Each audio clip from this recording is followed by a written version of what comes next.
Hey guys, welcome to சமையல் with sisters. நாங்கள் எங்கே இருக்கோம்னு பார்த்தீங்கன்னா தேர்மூட்டி மீனாட்சி அம்மன் கோயில் கிட்டே இருக்கோம்.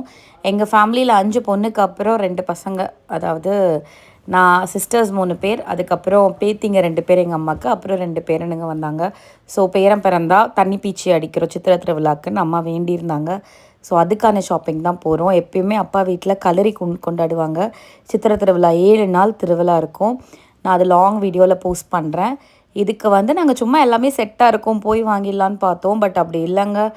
முதல்ல ஒரு கோன் மாதிரி ஒன்று தலைக்கு வாங்கணும். அப்புறம் அதை சுற்றுறதுக்காக இந்த மாதிரி முக்கன் புடவைன்னு ஒன்று இருக்குது, அது வாங்கணும்.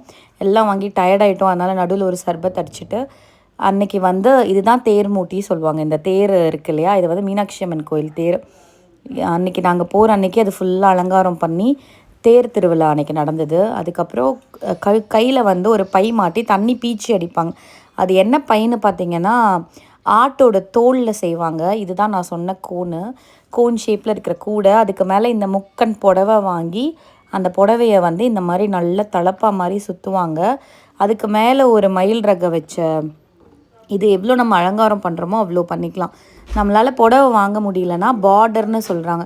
இது வந்து ஒரு 5 மீட்டருக்கு வாங்கிடலாம். என் பொண்ணு ஒரே அடம், அவளும் கட்டணும்னு சொல்லிட்டு, அதனால் அவளோட கூடைக்கு வந்து இந்த பார்டர் வாங்கியாச்சு. எல்லாம் இப்படி தான் செட் பண்ணி நமக்கு நல்ல மயில் தொகை வச்சு லைட் எறிகிற மாதிரி கொடுப்பாங்க. பசங்க வந்து கிரிக்கெட் விளாண்டுட்டு அன்றைக்கி வரமாட்டேன்ட்டானுங்க. அதனால் ஃபுல்லாக வந்து எங்கள் அண்ணாவையும் மாமாவையும் வச்சு தலைப்பாக கட்டியாச்சு.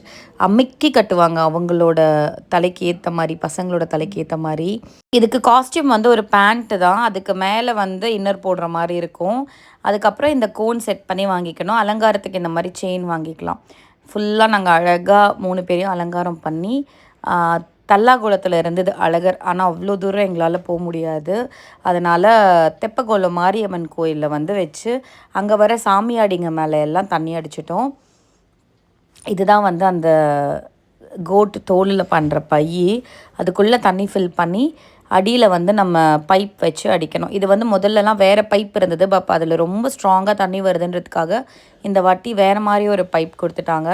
ஸோ நல்லா ஜாலியாக என்ஜாய் பண்ணாங்க பசங்களும் எல்லார் மேலேயும் அடிக்கிறத.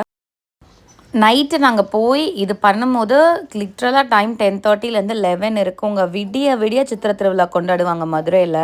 அப்படியே சாமி நம்ம ஊருக்கு வருதில்லைன்ற மாதிரி ரேஞ்சில் இருக்கும். அவ்வளோ சூப்பராக இருக்கும் மதுரையில் சித்திரை திருவிழா. நான் உங்களுக்கு லாங் வீடியோவில் எப்படி சாமி ஆடினாங்க, 7 நாள் எப்படி விரதம் இருந்தாங்க, காப்பு கட்டினாங்க, அதெல்லாம் சொல்கிறேன். தேங்க்யூ ஸோ மச் ஃபார் வாட்சிங் த வீடியோ. மறக்காமல் சேனலை சப்ஸ்கிரைப் பண்ணிக்கோங்க.